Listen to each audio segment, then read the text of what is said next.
সম্প্রতি ইসরায়েল ও যুক্তরাষ্ট্র ইরানের বিরুদ্ধে বড় ধরনের সামরিক অভিযান চালিয়েছে, যার ফলে ইরানের সর্বোচ্চ নেতা আয়াতুল্লাহ খামেনি নিহত হয়েছেন বলে খবর এসেছে। এরপর উত্তেজনা বাড়তে থাকায় উত্তর কোরিয়া ইরানের পাশে দাঁড়িয়েছে এবং এই হামলাকে অবৈধ আগ্রাসন বলে কঠোর ভাষায় নিন্দা করেছে। উত্তর কোরিয়া বলেছে যে ইসরায়েল ও মার্কিন হামলা আন্তর্জাতিক আইন ও সার্বভৌমত্বের সুস্পষ্ট লঙ্ঘন এবং এই ধরনের শক্তির প্রয়োগকে তারা কখনো মেনে নেবে না। এমন অবস্থায় তারা ইরানের পাশে দাঁড়ানোর ঘোষণা দিয়েছে, যা বিশ্ব রাজনীতিতে একটি বড় সংকেত।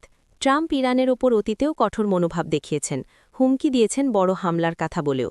কিন্তু এখন কিছু সংবাদ থেকে বোঝা যাচ্ছে যে তিনি সরাসরি সামরিক অভিযান থেকে সরিয়ে কূটনৈতিক ভাষায় অবস্থান নিয়েছেন এবং সংঘটিত পরিস্থিতিতে সমঝোতার দরজা খোলা রেখেছেন। যদিও তিনি আবারও শক্তির হুমকিও দিয়েছেন। এটি কি ভয়ের কারণে, কৌশলগত কারণে, নাকি ব্যাকড্রপড কূটনৈতিক চাপ? এই প্রশ্নই এখন আন্তর্জাতিক মিডিয়ার আলোচনার কেন্দ্রবিন্দু। ইরানে যুদ্ধ পরিস্থিতি এখনও চলমান।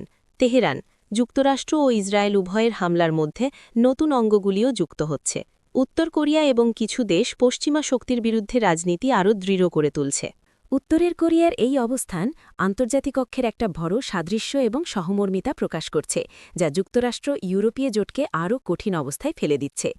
আর ট্রাম্পের ভাষণে বোঝা যাচ্ছে তিনি সরাসরি পিছু হটছেন না বললেও পরিস্থিতি কূটনৈতিক আলোচনার দিকে আরও ঝুঁকছে। অর্থাৎ পুরো বিশ্ব এখন নতুন এক রাজনৈতিক মহড়ায় দাঁড়িয়ে, যার প্রভাব পড়তে পারে প্রতিটি দেশের কূটনীতিতে। আপনি কি মনে করেন ট্রাম্প আসলেই ভয় পাচ্ছেন, নাকি তিনি আরও শক্ত হাতে সিদ্ধান্ত নিচ্ছেন? মন্তব্য করে আমাদের জানান। সাবস্ক্রাইব করতে ভুলবেন না।